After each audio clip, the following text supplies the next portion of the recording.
নমস্কার, আমি সৈয়দ মুশারফ আজম।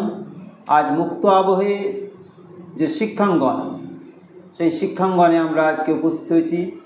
আপনাদেরকে আজ নতুন কিছু সংবাদ দেব এবং কিছু নতুন আলোচনা করব আজকে আপনাদের সঙ্গে।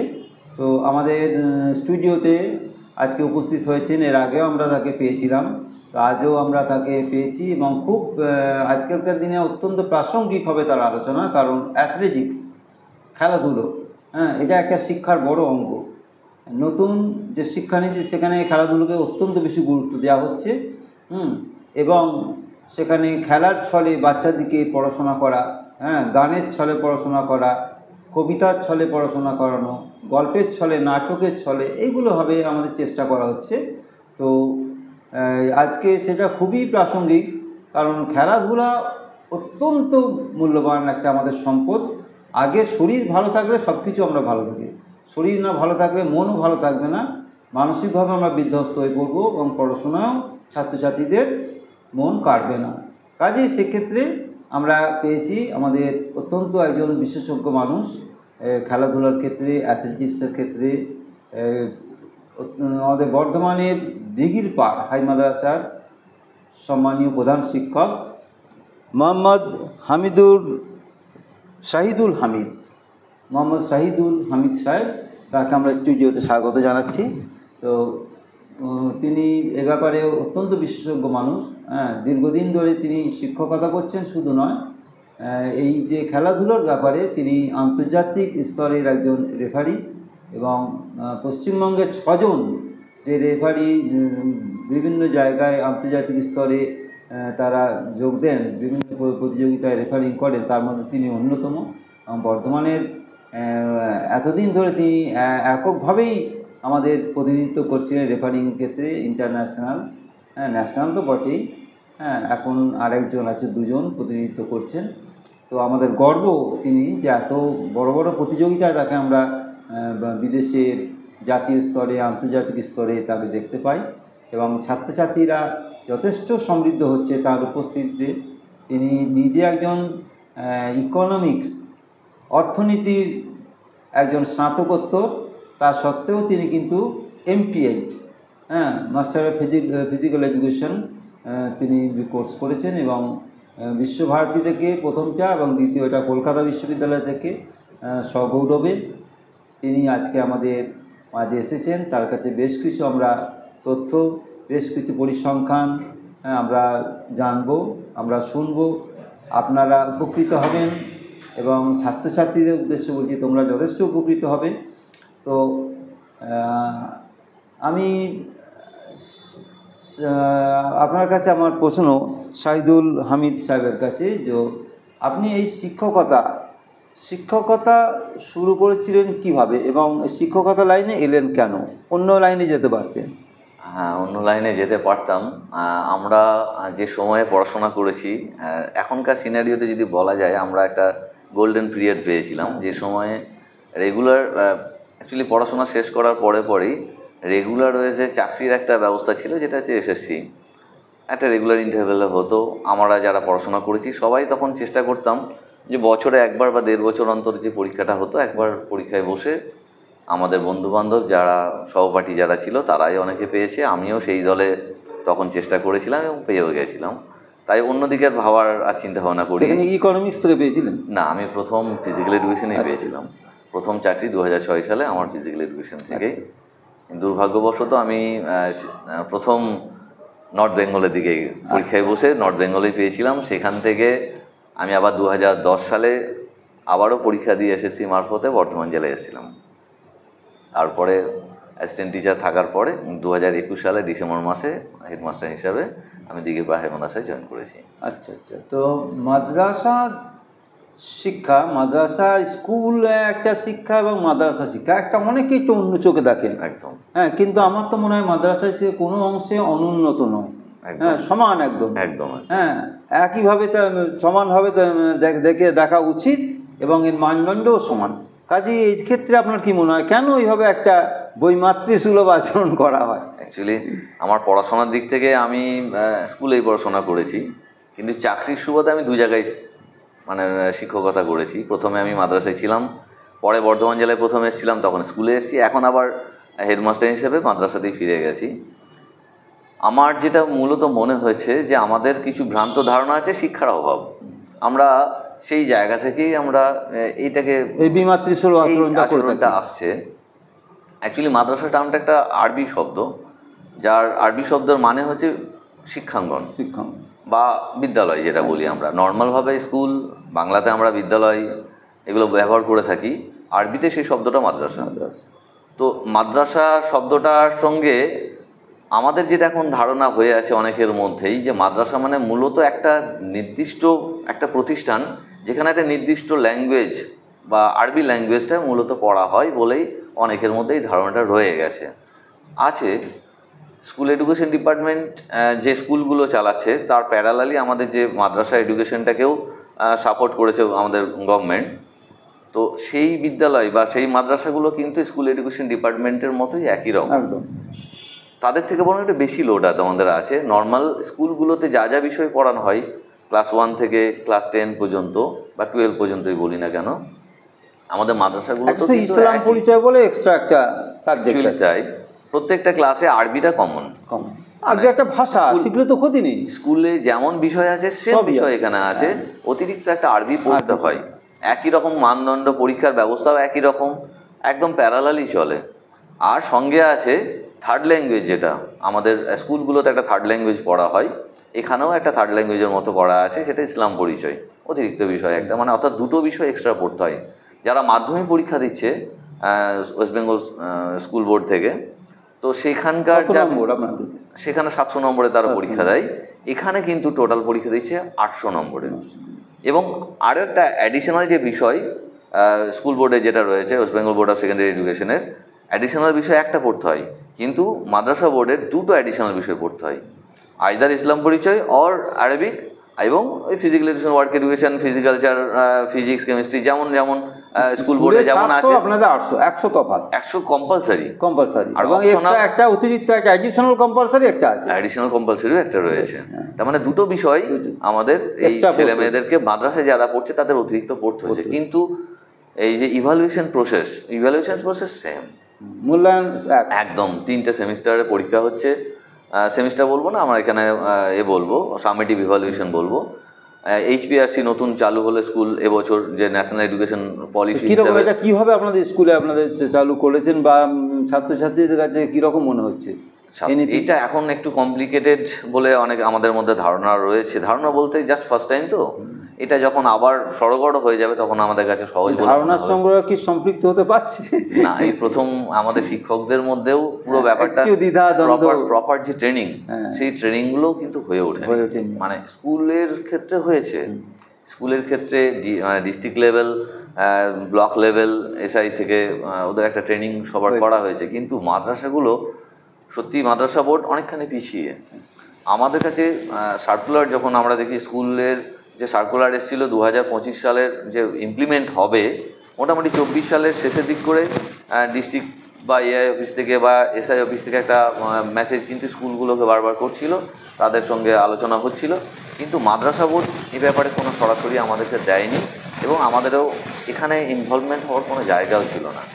স্কুল 2025 সাল থেকে চালু করার পরে মাদ্রাসা বোর্ড মোটামুটি এটা প্রায় 4 থেকে 5 মাস পরে আমাদেরকে সার্কুলেট করে এটা করতে হবে। কিন্তু স্কুল যেভাবে গুছিয়ে উঠেছিল, যে পুরো সিস্টেমটা কিভাবে হবে, তার জন্য একটা সফটওয়্যার, যে সফটওয়্যারের মাধ্যমে আমাদের স্কুলের প্রত্যেকটা বাচ্চার মার্কস ওই সফটওয়্যারের মাধ্যমে তোলা, বা সেখান থেকে ইভালুয়েশন প্রসেসটা একটা সেন্ট্রালাইজ ওয়েতে তারা অবজার্ভ করতে পারবে, বা যে সফটওয়্যারের কথা বলছি সেইটা কিন্তু মাদ্রাসা তখন হয়তো করে উঠতে পারেনি। তার ফলে মাদ্রাসা আমাদেরকে সেই ইনফরমেশনটাও দেয়নি। পরবর্তীতে তারাও স্কুলের সাথে তাল মিলিয়ে বা স্কুল এডুকেশন ডিপার্টমেন্টের সহযোগিতায় তারাও এই জিনিসটা করে উঠেছে।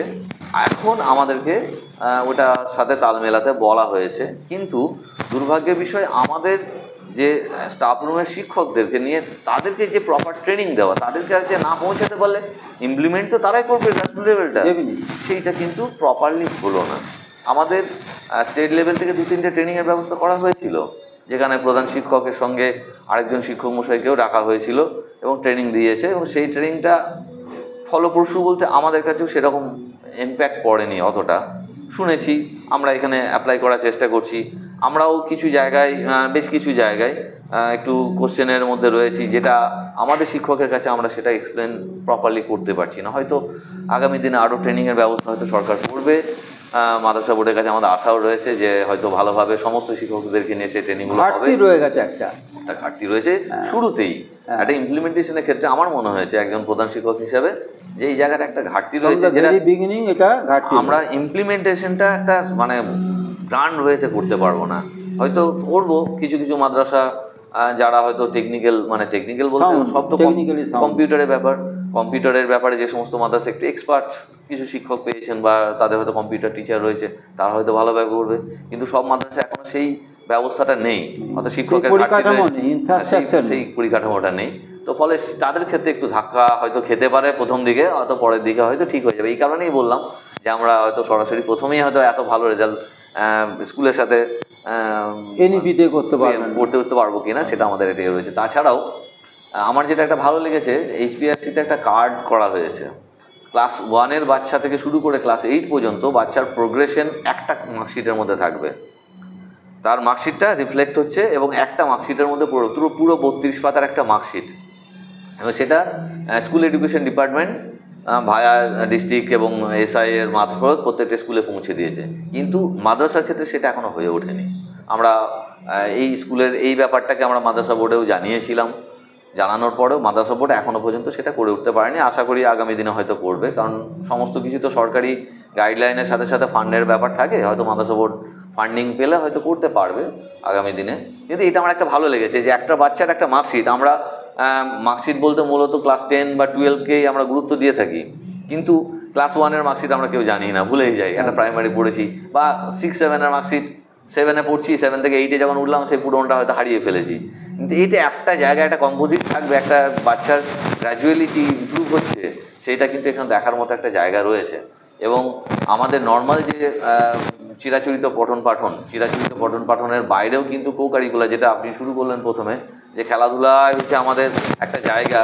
শুধু খেলাধুলা না, কো-কারিকুলার অ্যাক্টিভিটিস এখন একটা হোলসাম ডেভেলপমেন্টের জন্য একটা বাচ্চার কিন্তু ভীষণভাবে জরুরি। তো এইটা কিন্তু একটা মোবাইলে একদম এই এডুকেশন পলিসি কিন্তু আমাদের এখানে রিফ্লেক্ট হচ্ছে, যেটা আমাদের স্টেট এডুকেশন পলিসি যেটা করেছে সেখানেও কিন্তু ইমপ্লিমেন্ট করার চেষ্টা করেছে। এবং আমি দেখেছি এই সামেটিভ রেভলিউশনের সাথে সাথে ফরমেটিভের বেশ কিছু ইনগ্রেডিয়েন্টসগুলোকে মানে এগুলোকে তুলে ধরেছে, যে আমরা ওই যুগগুলোকে যদি আরও জোর দিই, বাচ্চার কোন জায়গাগুলো মানে খামতি রয়েছে, কোন জায়গাগুলোকে আরও ডেভেলপ করা যেতে পারে, প্রত্যেকটা দিক। মানে শুধুমাত্র থিওরিটিক্যাল আমরা একটা বই পড়ে সেটা কতটা মুখস্থ করতে পারলাম, আত্মস্থ করতে পারলাম, সেটা নয়।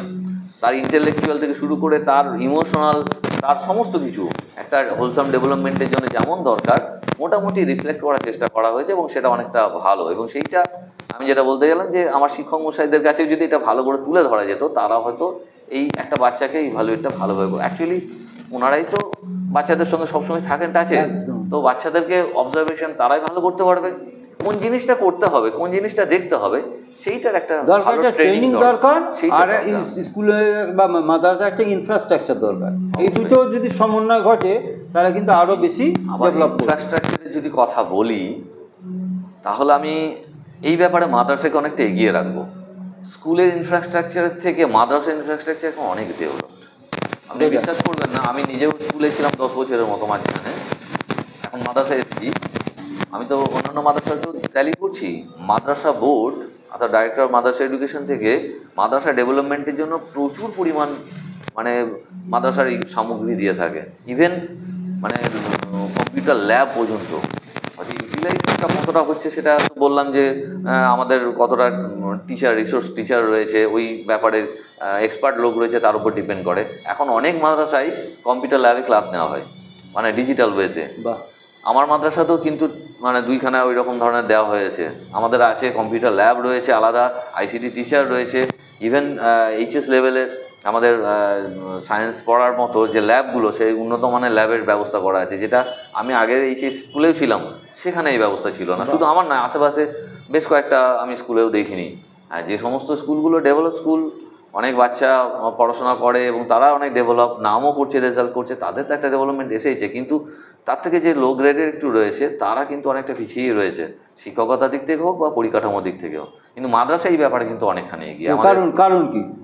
কারণ হচ্ছে মাদ্রাসা বোর্ড আলাদাভাবে এই মাদ্রাসাগুলোকে ডেভেলপ করার জন্য ভাবছে। আচ্ছা আচ্ছা। আমাদের বর্ধমান জেলায় এই মুহূর্তে মাদ্রাসাগুলোয় শিক্ষকের ঘাটতির সংখ্যাটা অনেক কম।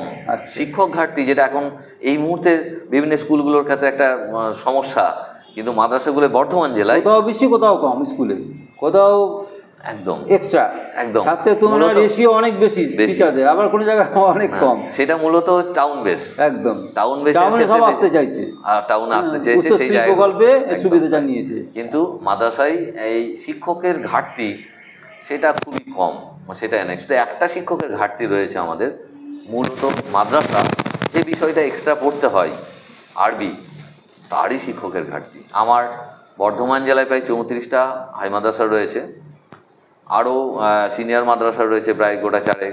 সব মিলিয়ে একটা মডেল মাদ্রাসা এবং এমএসকে ধরে টোটাল প্রায় 42-43টা মাদ্রাসা রয়েছে। এরা নেই কোনো রকম হেল্প পায় না, কোঅপারেশন নেই মডেল মাদ্রাসা? হ্যাঁ পাই, সরকারি পায়।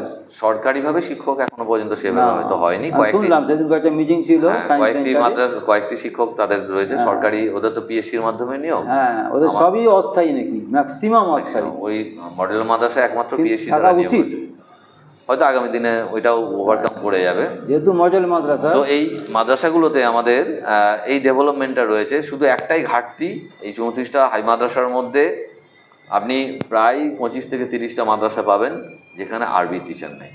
তো কী করে ওটা সলিউশনটা হচ্ছে?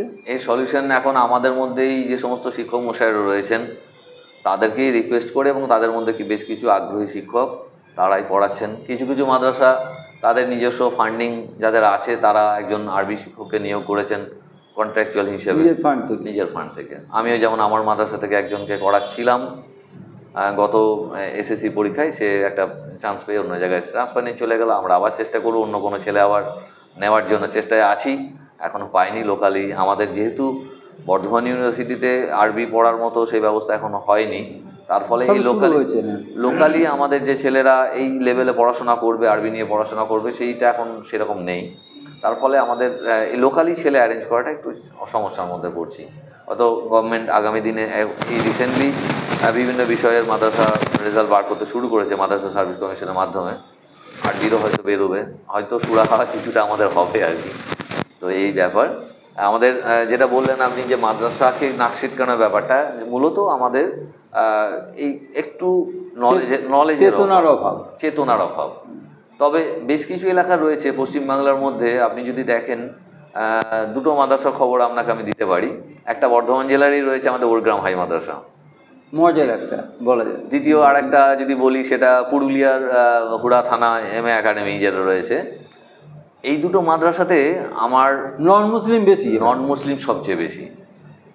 তার মানে কি ওই এলাকায় মানুষের মধ্যে সচেতনতা রয়েছে। মূলত বর্ধমান জেলায় ওরগ্রাম মাদ্রাসা একটা পুকুর পাড়ের দক্ষিণ পাড়ে মাদ্রাসা, উত্তর পাড়ে হাই স্কুল, অথচ হাই স্কুলের থেকে মাদ্রাসায় স্টুডেন্ট সংখ্যাটা বেশি এবং সে নন মুসলিমও বেশি, পরিকাঠামো ভালো, ছাত্র সংখ্যা প্রচুর। তো এই যে ব্যবস্থা, আনোয়ার সাহেব ওখানে হেডমাস্টার ছিলেন, রাষ্ট্রপতি পুরস্কার পেয়েছিলেন। একদম তাই। এই মুহূর্তে আমাদের ওরগ্রাম মাদ্রাসা কিন্তু অনেক ডেভেলপ। তাছাড়াও কাছাকাছি যে সমস্ত মাদ্রাসাগুলো রয়েছে সবাই মোটামুটি চেষ্টা করছে, আমরাও চেষ্টা করছি। আমাদের একটা বড় চ্যালেঞ্জ এই মুহূর্তে যে বিষয়টা আপনি প্রথমেই বললেন, যে গার্জেনের কাছে তুলে ধরা। গার্জেনরা অনেকেই এখনও এই ব্যাপারে সচেতন নয়। হয়তো আমাদেরও কিছু দুর্বলতা রয়েছে, একদমই বলবো না যে আমরা একদম উন্নত মানের পরিকাঠামো নিয়ে আমরা বসে আছি অথচ গার্জেনদের জন্য আসছে না, সেটা বলবো না। আমরাও এর জন্য কিছু দায়ী। আমরা গার্জেনের কাছে সেইভাবে আমরাও পৌঁছতে পারছি না। হয়তো কিছু গার্জেন আমাদের কাছে ছেলে মেয়ে পাঠাচ্ছে, হয়তো সেই মানের নয়, হয়তো পাশের স্কুলের স্কুলটার সেখানে ভালো ছেলেটাকে আগে পাঠাচ্ছে, খারাপ ছেলেটা আমাদের পাঠাচ্ছে। আমরা সেটাকে মেজে কষে সেটাকে তৈরি করছি যতটা পারা যায়। অত গার্জেন যে মানের রেজাল্ট চাইছে, মাধ্যমিক উচ্চ মাধ্যমিক যে মানের রেজাল্ট চাইছে, আমরা হয়তো সেটা তুলে ধরতে পারছি না। আমরা যদি সেটা করে উঠতে পারি কোনো দিন, আমি এটা আপনাকে বলবো যে গার্জেনও আমাদের কাছে কিন্তু বেশি ছেলে পাঠাবে। এটা নিয়ে আমি একটা কথা বলতে পারি। আমার প্রথম জয়নিং মালদা জেলার 9 মৌজা সুবহানিয়া হাই মাদ্রাসায়, যেটা সম্বন্ধে আপনি জানবেন। একজন ব্যক্তি সুবহানিয়া হাই মাদ্রাসার একদম একই প্লটে একই দাগের ওপরে আরেকটা স্কুল আছে, যেটা ওর গ্রাম নিয়ে এখনই বললাম, পুকুরের এপার ওপার। ওখানে কিন্তু একই প্লটের ওপরে নয়মইজা হাই স্কুল এবং নয়মইজা হাই মাদ্রাসা, এবং দুটোরই রোল স্ট্রেংথ অলমোস্ট 4500 প্লাস। দুটোর ক্ষেত্রেই দুটোতেই কিন্তু একটা ম্যাসিভ সংখ্যক স্টুডেন্ট পড়াশোনা করে। আমি যখন ওখানে প্রথম জয়েন করেছিলাম, এত ছেলে দেখে আমিও প্রথম একটু শিক্ষক মানে ক্লাস নিতে গিয়ে আমার অসুবিধা হতো, নিতাম। যাক, পরের দিকে অ্যাডাপ্ট হয়ে গেছিলো। 2 বছর পরেই মানে 2006 জয়েন করার পর 7 সালে মাদ্রাসা বোর্ডের পরীক্ষায় ওই মাদ্রাসা থেকে টপার হয়েছিল পশ্চিমবাংলার। টপার হওয়ার পরের বছরই গল্প অন্যরকম। হাই স্কুলের ছেলেরা মানে ওখানে ভর্তি থেকে মাদ্রাসায় ভর্তি হওয়ার টেন্ডেন্সি অনেক বেশি হয়ে গেল, ট্রেনটা বেশি হবে অনেক বেশি। মানে যে জিনিসটা নিয়ে ভাবতো যদি রেজাল্ট ভালো একবার দেখিয়ে দিতে পারেন তাহলে ট্রেনটা অনেকটা সিএমএস স্কুল, আগে শিয়ালমারা বলতো আমরা। আমাদের দাদারা যখন মানে যে সময় পড়াশোনা করেছে, মিউনিসিপ্যাল টাউন তখন বড় স্কুল, তখন সিএমএসে অত কেউ পড়তই না। তো তারপরে শুনলাম যে আমরা ছোটোবেলায় দেখতাম সেরকম নাম ডাকেনি। পরে সুদীপ দা স্কুলটাকে কয়েকটা ছেলে স্ট্যান্ড করালো, ভালো বাইরের জায়গায় এইসব স্কুল নিত না, মাঝপথে এলে উনি গিয়ে যোগাযোগ করে ভর্তি করতেন, এবং তারাই কিন্তু ভালো রেজাল্ট করে আজিজুল। গার্জেনরা তো উঠতে চায়। আপনি গার্জেনের পার্সপেক্টিভে যদি দেখেন, গার্জেন একটা বাচ্চাকে আপনার কাছে পাঠাচ্ছে অন এক্সপেকটেশন যে সে যেন ভালো রেজাল্ট। একদম।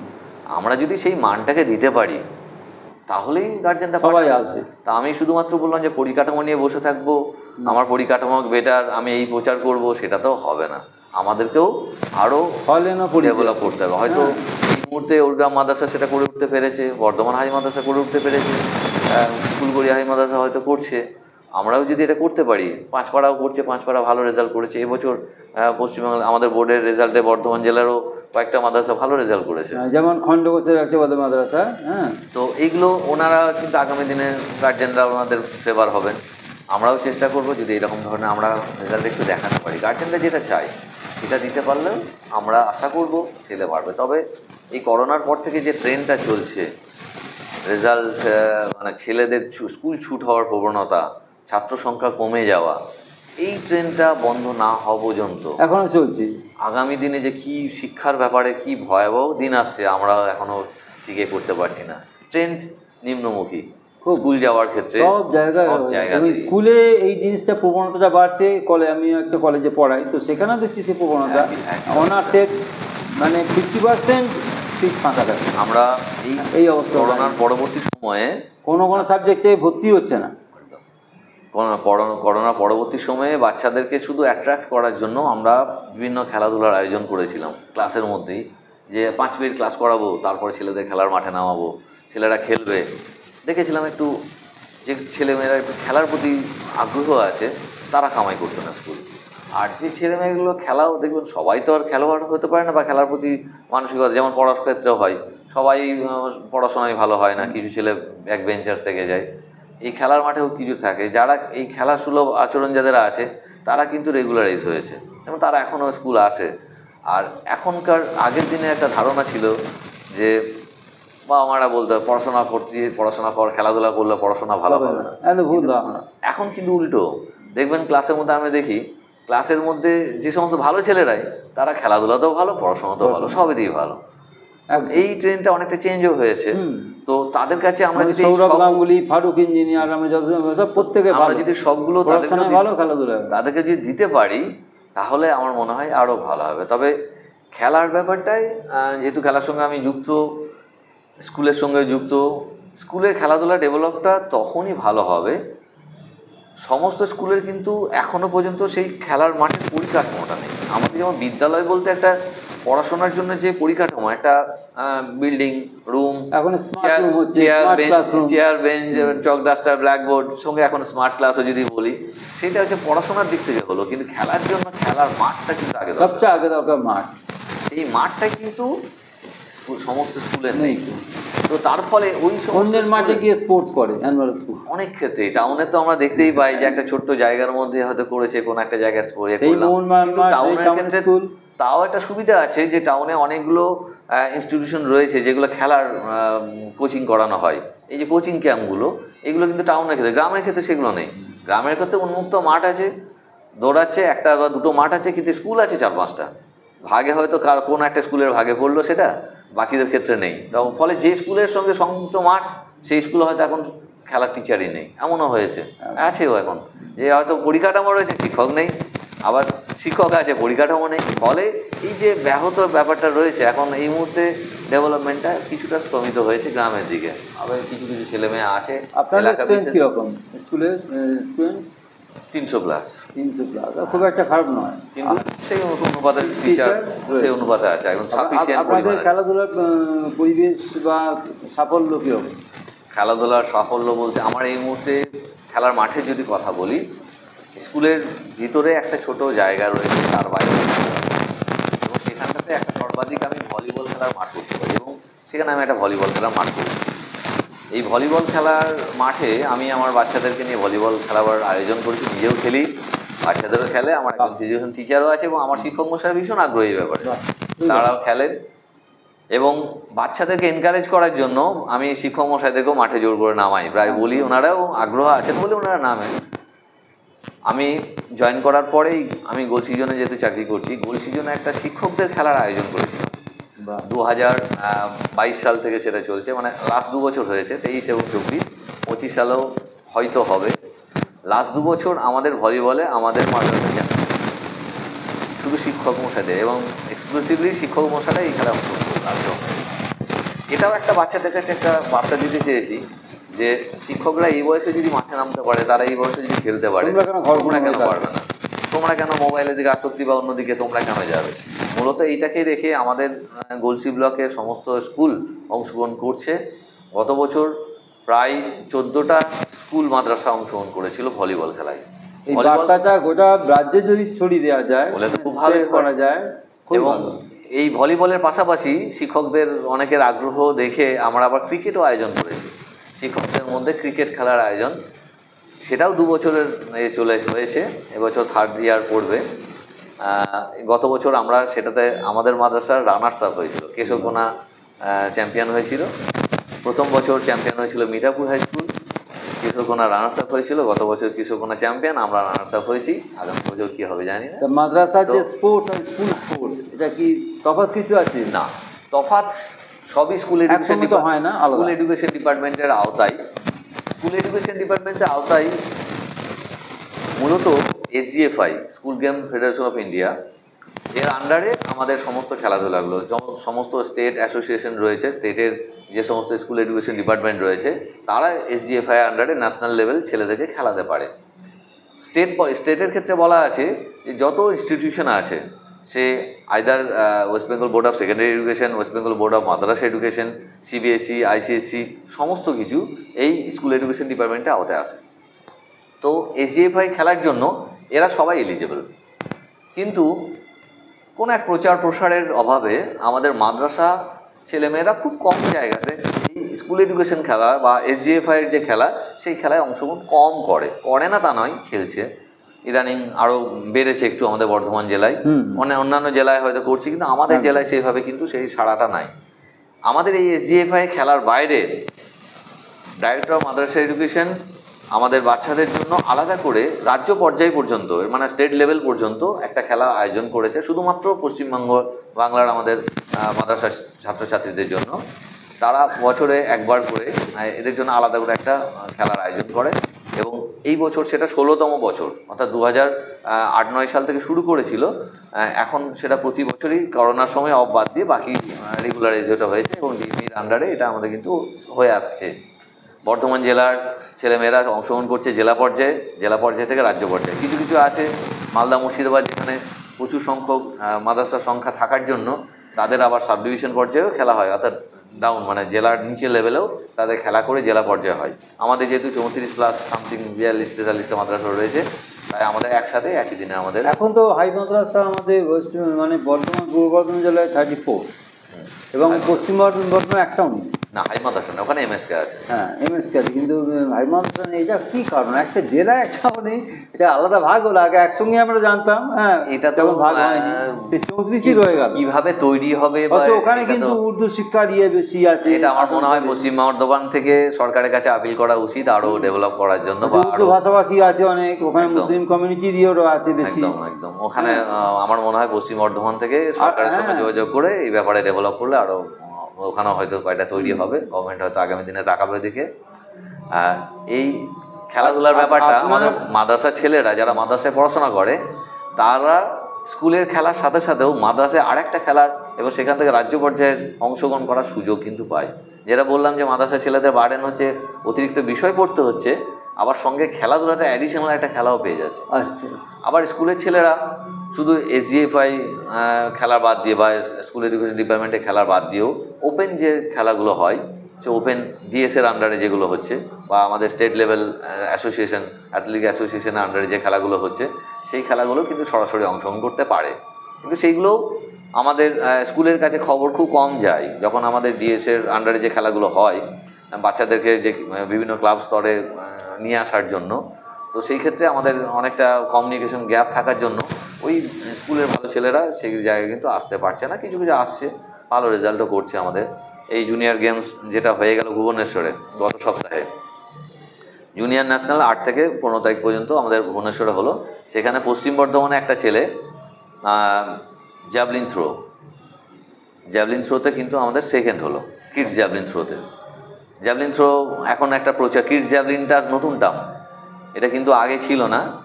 এই নীরজ চোপড়া যখন থেকে আমাদের অলিম্পিকে গোল্ড পেলো, তখন থেকে আমাদের AFI athletic federation of India এই অ্যাথলেটিক্সটাকে ডেভেলপ করার জন্য চিন্তা ভাবনা করলো, গভর্নমেন্টের সঙ্গে বিভিন্ন রকম এবং গভর্নমেন্ট স্পোর্টস পলিসি অনেক রকম চেঞ্জ করেছে। একদম স্পোর্টস পলিসি চেঞ্জ করেছে, করার পরে এখন কিন্তু খেলাধুলার মানটা অনেকটা ডেভেলপ করছে। এবং বাচ্চাদেরকে নিয়ে আসার জন্য জ্যাভলিন যেহেতু আমাদের মনে হচ্ছে যেন রক্তের মধ্যে ঢুকে গেছে, এমন এই একটা IFA কোচিং ক্যাম্প করছি, হ্যাঁ, এবং সেখানে খুব বড় বড় সব প্লেয়াররা এসেছিলেন। হ্যাঁ, তো সেই অবস্থার মধ্যে আমরা দেখলাম যে প্রচুর ছাত্রছাত্রী ছেলে মেয়ে একসঙ্গে এইটা 3 থেকে 4 দিন। এইটা আমাদের DM ম্যাম এর মস্তিষ্ক প্রসূত, পুরো আমাদের আয়সারানি, অনেক জন্য ধন্যবাদ ওনাকে দিতে হয়, কারণ উনি চিন্তা ভাবনা না করলে সবাই সহযোগিতা করলে আমাদের বাচ্চারা এরকম সুযোগ পেত না। একটা ম্যাসিভ সংখ্যক বাচ্চাকে এই সুযোগ করে দেওয়া, এটা কিন্তু এখানে মাদ্রাসা থেকে তো আসছে। আমার মাদ্রাসা 2 জন আছে এই IFA ক্যাম্পে, ছেলে না মেয়ে? দুটোই ছেলে। এবং আমার পাশের মাদ্রাসা তেঁতুলমুড়ি, সেখানে 3 জন আছে মাদ্রাসার, এবং ওখানে মেয়ে আছে। আবার নিশ্চিন্তিপুরে বোধহয় ওখান থেকে আসছে, এরকম বিভিন্ন মাদ্রাসাও কিন্তু আছে। একদম পুরো মাদ্রাসায় সুযোগ একটা এখান থেকে নিয়ে কলকাতা যাওয়ার একটা ভালো রাস্তা। এই জন্য তো DM ম্যামকে ধন্যবাদ দিয়ে শুধু ছোট করা না, ওনাকে না, এই যে প্রচেষ্টা, এটা কিন্তু খুব জরুরি। ওনার ঐকান্তিক চেষ্টা এটা হয়েছে। IFA সচিব থেকে শুরু করে সবাই এসেছিলেন। হ্যাঁ, তো এটা হয়তো একটা দিশা দেখাবে, আগামী দিনে ডেভেলপ করবে। তো যেটা বলছিলাম AFI athletic federation of India, এরা এই জ্যাভলিনটাকে ছোট বাচ্চারা যাতে করতে পারে, বাচ্চাদের ওয়েটের সাথে তুলনায় রেখে কিডস জ্যাভলিন, নর্মাল জ্যাভলিন আমরা যেটা দেখি সেই জ্যাভলিন থেকে আয়তনে ছোট একটা প্লাস্টিকের, ওজনও কম, সেইটা দিয়ে বাচ্চাদেরকে একটা কম্পিটিশন করানো হচ্ছে। মূলত অনূর্ধ্ব 14 বছরের বাচ্চাদের জন্য, 16 বছর থেকে নর্মাল হয়ে যাচ্ছে। তো এই 14 বছরের বাচ্চাদেরকে প্রথম টেকনিক শেখাবার জন্য একটা কম্পিটিশন ন্যাশনাল লেভেল করে দিচ্ছে। AFI কিন্তু এটা মস্তিষ্ক প্রসূত, এবং শুধুমাত্র ইন্ডিয়াতেই এটা হচ্ছে। আগামী দিনে হয়তো এরকম আরো বড় বড় কিছু নীরজ চোপড়া আমরা দেখতে পাবো। এটা যথেষ্ট ফলপ্রসূ বা আগামী ভীষণ। আমাদের বর্তমানে যে ছেলেটি থ্রো করলো অনূর্ধ্ব 14, তার পারফরমেন্স হচ্ছে 57 মিটার। যে ছেলেটি ফার্স্ট হলো ওটা ছিল উত্তরপ্রদেশের একটা ছেলে, 58 মিটার থ্রো করলো। যখন কোয়ালিফাইং রাউন্ড হচ্ছিল, আমি এটার রেফারি ছিলাম, যেহেতু জ্যাভলিনে আমি সামনে থেকে দেখছিলাম, আমি ভালো করে জানি এটা। কোয়ালিফাইং রাউন্ডে আমাদের বর্ধমানের ছেলেটি ফার্স্ট হয়েছিল, তখন ওর পারফরমেন্স ছিল 56 মিটার, এবং ওর পরে যে সেকেন্ড বেস্ট ছিল তার ছিল 52। আমি নিশ্চিত ছিলাম যে বর্ধমান একটা গোল পাচ্ছে এই ব্যাপারটাই, সেটাকে দেখলাম ভালো ছেলে। যখন ফাইনাল রাউন্ডে সেকেন্ড থ্রো ওই ইউপি ছেলেটি যে করলো, ওই একটি থ্রো কি করে ওর 58 একটা থ্রো হয়ে গেল। যাক, তার একটা ভালো এফোর্ট ছিল হয়তো ওটাতে, কিন্তু তার পরবর্তী কোনো থ্রো 56-এর কাছাকাছিও যায়নি, ওই একটি বেরিয়ে গেছে। তার ফলে আমাদের এই ছেলেটি গোল থেকে হাতছাড়া হয়ে গেল। তার সর্বাধিক 57 পর্যন্ত, অর্থাৎ তার কোয়ালিফাইং রাউন্ডে থেকে অনূর্ধ্ব 14 লেভেল, মানে 14 ক্লাস 8 বা তার নিচে হয়তো হবে। হ্যাঁ। পশ্চিম বর্ধমানে একটা স্কুলে, ওই আমাদের রূপনারায়ণপুরের কাছাকাছি কোনো একটা স্কুলে পড়ে, ওর সাথে কথা বলছিলাম বলে জানলাম। তো কম বয়সী ছেলেই কম সাফল্যটা বয়সী পেয়েছে। ছেলে আমাদের জলপাইগুড়ি থেকে প্রায় জোনা তিনেক মেডেল পেয়েছে। বাংলা থেকে যারা প্রতিনিধিত্ব করেছে, বাংলা থেকে অনেকজনই গেছিল, তো এবারে বাংলা রেজাল্ট অনেকটা ভালো। তাহলে আপনি একজন বিশিষ্ট প্রশিক্ষক এবং স্কুল আর মাদ্রাসা সব ক্ষেত্রেই আপনি দেখেছেন, আপনি প্রশিক্ষণের সঙ্গে যুক্ত। হ্যাঁ, আপনি ন্যাশনাল ইন্টারন্যাশনাল Official। রেফারি। কিন্তু এখানে সবচেয়ে বড় যে মাদ্রাসা, আপনার নিজের মাদ্রাসা কতটা উত্তরণ হচ্ছে খেলাধুলা, পড়াশোনার সঙ্গে খেলাধুলা দুটোই? আমরা চেষ্টা করছি, চেষ্টা চালিয়ে যাচ্ছি। আগে যেটা ছিল তার থেকে অনেকটা ডেভেলপ হয়েছে। যেটা বললাম, দুজন আইএফএ কোচিং ক্যাম্প বর্ধমান জেলায়, যেটা আপনি নিজে কোনো কোচিং ক্যাম্প করেন মাদ্রাসা? মাঠটা সময় না, মাঠ তো নেই, মাঠ আর সময় দেওয়াটাও অনেকটা আমার পক্ষে চাপ হয়ে যায়, যেটা একটা শিক্ষা প্রতিষ্ঠানের প্রধান যে আনুষঙ্গিক বিভিন্ন কাজগুলো রয়েছে সেগুলো করার সাথে সাথে মাঠে যাওয়াটা যায়, কিন্তু একদম স্পেসিফিক ওই কাজের জন্য একটা বাচ্চাকে নিয়ে নিয়োজিত থাকা সেটা সম্ভব হয়ে ওঠে না। আমার ফিজিক্যাল টিচার আছেন, উনি বাচ্চাদের নিয়ে থাকেন। আমার কিছু শিক্ষক মশাই আপনাদের খেলাধুলা হ্যাঁ, ওই মাঠের মধ্যে যেটুকু হয়। আমার কিছু শিক্ষক মশাই রয়েছেন ভীষণ ইন্টারেস্টেড, তারাও বাচ্চাদের নিয়ে মাঠে নামেন। ইন্টারেস্ট গ্রো করতে হবে একদম। তাহলে। এবং আমার সবচেয়ে হচ্ছে, আমার ম্যাডামরাও ফিজিক্যাল ক্লাসে বাচ্চাদের নিয়ে মাঠে দাঁড়িয়ে থাকেন। এটাও আমার একটা মানে বড় পাওনা, যে বাচ্চাদের কাছে একটা পরিবেশ তৈরি করে দেওয়া চলছে, আমরা চালাচ্ছি। আমার একটি ছেলে এবছর বর্ধমান জেলার হয়ে ভলিবল খেলাতে রাজ্য পর্যায়ে খেলতে গেছিল। আমার মাদ্রাসা স্পোর্টসের গত বছর একটা ছেলে রাজ্য পর্যায়ে গেছিলো, এবছর হয়তো আরও কয়েকটা যেতে পারে। জেলা পর্যায়ে তো আছে, আমি এটা রাজ্য পর্যায়ে বললাম। জেলা পর্যায়ে বেশ কয়েকজন আমাদের মাদ্রাসা থেকে প্রতিনিধিত্ব করছে আর কি। তো যদিও সীমিত আমাদের কয়েকটা স্টুডেন্টের মধ্যে মাঠের পরিবেশ নেই, একটা গ্রামাঞ্চল থেকে তুলে আনা একটু রয়েছে, পরিবেশটা তৈরি হয়ে গেছে। লক্ষ্য কি করলে আরও বেশি মাদ্রাসা বা স্কুল লেভেলে ছাত্রছাত্রীরা পঠন পাঠনের সঙ্গে সঙ্গে, হ্যাঁ, মানে তারা ভালো প্রশিক্ষণ পেয়ে আরও উন্নতি করবে খেলাধুলায়? আমার মূলত লক্ষ্য হচ্ছে, কোনো একটা এরিয়াতে যদি ডেভেলপ করতে হয়, প্রথম সেই এরিয়া থেকে 2-4টে ছেলেকে রাজ্য পর্যায়ে বা টপ লেভেলে তাকে তুলে দিতে হবে। তাদের দেখে বাকি ছেলেরা মোটিভেট হয়ে আসবে। আমি সেই লক্ষ্য নিয়ে এবছর টার্গেট ছিল যে কমপক্ষে একটা ছেলেকে আমি যেন রাজ্য পর্যায়ে খেলাতে পারতে পারি। যেহেতু আমার স্কুল মাঠে ভলিবল আর ছোটো যেহেতু মাঠ, কাবাডি খেলা করার মতো জায়গা আছে, একটা লং জাম্প সিটের একটা ব্যবস্থা করেছি, যেখানে লং জাম্পও ছেলেরা করতে পারবে অ্যাথলেটিক্সে। এটা মাথায় রেখে লং জাম্পও প্র্যাকটিস শুরু করবো ছুটির পরে। তো একটা দুটো ছেলেকে ওই পর্যায়ে তুলে দেওয়া, যাদের দেখে মোটিভেট করা, এবং এই বাচ্চারাই আগামী দিনে অন্য বাচ্চাদেরকে অ্যাট্রাক্ট করা শুধু নয়, ট্রেনিং তারাই দেবে, তারাই তাদেরকে নিয়ে সারাক্ষণ নারিশ করবে। আমি দুটো বাচ্চাকে একটু ক্লাব পর্যায়ে কোচিংয়ের জন্য পাঠিয়েছিলাম, যেহেতু কোচিং লেভেল আমি একটা লেভেল দিতে পারবো, অপটিমাম হয়তো সেটা হবে না। তো যেহেতু স্টেট টার্গেট করেছিলাম, আমি একজন কোচের কাছে পাঠিয়েছিলাম। তার গার্জেন যথেষ্ট সচেতন এবং আগ্রহী, সেই জন্য পেরেছি। তো এই দুটো বাচ্চাকে নিয়ে আমি এখন টার্গেট রয়েছে। এই বাচ্চাগুলোকে আমি এখন দেখি যে আমি অফিস থেকে খেলার মাঠের দিকে তাকালে তারাই আরও 5টা বাচ্চাকে নিয়ে ওই যে কোচিংয়ে যা শিখে এসছে সেইগুলো তাদের উপর ইমপ্লিমেন্ট করছে, তারাও দেখছে, তারাও করছে। এই যে নারিশটা, এইটাই দরকার, এবং এইটা কিন্তু পরিবেশটা তৈরি করে দেবে। আমি এবছর একটা পেরেছি, আগামী দিনে হয়তো 1 থেকে 2, 2 থেকে 3 এইভাবেই আমি এগিয়ে যাব। শুরু থেকেই শুরু করা ভালো একবারে। আপনাদের কি কোনো ব্যতিক্রমী কিছু প্রচেষ্টা আছে এক্ষেত্রে, মানে হয় শিক্ষাক্ষেত্রে কিংবা খেলাধুলার ক্ষেত্রে? অন্য মাদ্রাসা এটা করে না, না সেইভাবে গতানুগতিকের বাইরে আমরা সেইভাবে এখনো ভেবে উঠতে বা করে উঠতে পারছি না। আমরা মানে মূলত চ্যালেঞ্জ আমরা যেটা বলি, শিক্ষা প্রতিষ্ঠানের যে প্রথমেই বললাম যে একটা ভালো রেজাল্ট আমাদের টার্গেট রয়েছে, যে একটা আগামী কয়েক বছরের মধ্যে যদি আমরা একটা ভালো রেজাল্ট দিতে পারি, এটা একটা টার্গেট রয়েছে, সেটা লক্ষ্যে আমরা আগাচ্ছি। ক্লাসগুলো ঠিকঠাক করা, শিক্ষকমশাইরাও যথেষ্ট সহযোগিতা করছেন। মূলত স্কুল ছুট যারা বাচ্চারা আসছে, আমার করোনার পরেই জয়েনিং, আমি দেখতাম এই 4 পিরিয়ডের পর বাচ্চাদের একটা টেন্ডেন্সি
তো তাদের আইডিয়া এটা, এবং এটা খুব সাকসেসফুল হয়েছিল। প্রথম দিন আমরা এসআইকে নেমন্তন্ন করেছিলাম, এসআই সাহেব ছিলেন, এবং আমরা প্রায় 1 মাসের মতো ওটা করে উঠতে পেরেছিলাম। গরম পড়ে যাওয়ার মানে গ্রীষ্মের ছুটির আগে পর্যন্ত আমরা এটা করেছি, তারপরে ওটাকে আর কন্টিনিউ করিনি এই মুহূর্তে।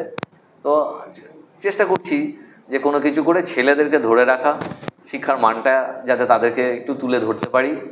উদ্দেশ্য একটাই, সুনাগরিক করা, একদম। যে যাতে এমন একটা শিক্ষা তাদের কাছে দিতে পারি যারা আমরা ছোটবেলায় যেমন একটা শিক্ষক মশাইকে দেখলে সম্মানের সাথে দেখতাম, একজনকে আদর্শ হিসেবে গ্রহণ করতে সম্মানের সাথে দেখতাম, আমাদের গুরুজনকে যেমন সম্মানের সাথে দেখতাম, এই পরিবেশটা এখন যেটা একদম অবক্ষয়ের দিকে চলে গেছে, সেই জায়গাটা ফিরিয়ে আনা বা যতটা করা যায় যে তারা যেন অ্যাটলিস্ট সম্মানটুকু দেয়, তারা যেন শেখে। সম্মান দেয় না, আগে শিখতে হবে তাকে, সেই জায়গাটাকে আমরা চেষ্টা রয়েছি, করছি যতদূর পারবো। আমাদের এতক্ষণ প্রধান শিক্ষক, আমাদের দিঘিরপাড় হাই মাদ্রাসার প্রধান শিক্ষক মোহাম্মদ শাহিদুল হামিদ, ডক্টর মোহাম্মদ শাহিদুল হামিদ, তিনি এতক্ষণ বললেন আমাদের কিভাবে মাদ্রাসা শিক্ষা স্কুল শিক্ষার মধ্যে কী তফাৎ, এবং মাদ্রাসা ক্রীড়া স্কুল ক্রীড়ার যে তফাৎ, এবং সাফল্য কিভাবে পড়াশোনার পাশাপাশি শুধু পড়াশোনা করলে হবে না, খেলাধুলা করলেও হবে না, দুটোই। যে খেলাধুলা করে যে প্রাচীন ধারণা তার পড়াশোনা হয় না, হ্যাঁ, সেটা কিন্তু ভুল ধারণা তিনি প্রমাণ করলেন।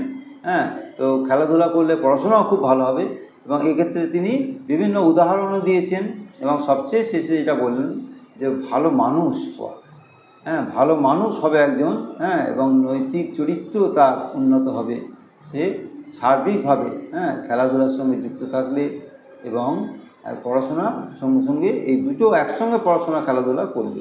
তো এভাবে লক্ষ্যটা ঠিক রাখতে হবে, সেই লক্ষ্যটা ঠিক রেখে এগিয়ে যাওয়া এবং কিছু রেজাল্ট দেখানো, সে পড়াশোনা হোক বা খেলাধুলা হোক, ছাত্রছাত্রীর মধ্যে কিছু ফলাফল যদি একটু গ্রো করা যায় বা সেটা ডেভেলপ করা যায় আরও বেশি, তো সেক্ষেত্রে কিন্তু আরও অনেক ছাত্রছাত্রী সেদিকে আরও বেশি প্রলুব্ধ হবে, হ্যাঁ, এবং সেক্ষেত্রে আমরা আরও ভালো কিছু ফলাফল আশা করব। তো এতক্ষণ আমাদের খুব সুন্দরভাবে তিনি মাদ্রাসা শিক্ষার সঙ্গে স্কুল শিক্ষার কী তফাৎ, হ্যাঁ, এবং দুটো খেলাধুলার মধ্যে কী তফাৎ, কীভাবে আরও পড়াশোনাকে উন্নত করা যায় মাদ্রাসার, এবং মাদ্রাসা খেলাধুলাকে কীভাবে উন্নত করা যায়, সুন্দরভাবে তিনি বললেন আমাদের সামনে।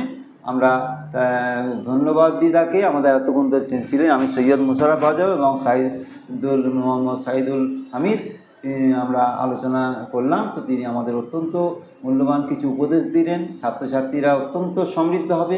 হ্যাঁ, তো সেক্ষেত্রে একটা কথাই মানে বলা যায়, আমি অনেক ক্ষেত্রেই বক্তব্য রাখতে গিয়ে বলি যে খেলাই মোদের জীবন গাথা, খেলাই মোদের জীবন গাথা, খেলতে খেলতে হাসি, খেলাই জীবন খেলাই মরণ, তাই খেলাকেই ভালোবাসি। এই খেলাধুলাকে ভালোবাসতে হলে পড়াশোনাকে ভালোবাসলে শুধু হবে না, পড়াশোনার সঙ্গে সঙ্গে খেলাধুলাকেও ভালোবাসতে হবে, তবেই কিন্তু একজন পূর্ণাঙ্গ মানুষ, পূর্ণাঙ্গ ছাত্রছাত্রী সে হবে, এবং আমাদের দেশ ক্রমশ এগিয়ে যাবে।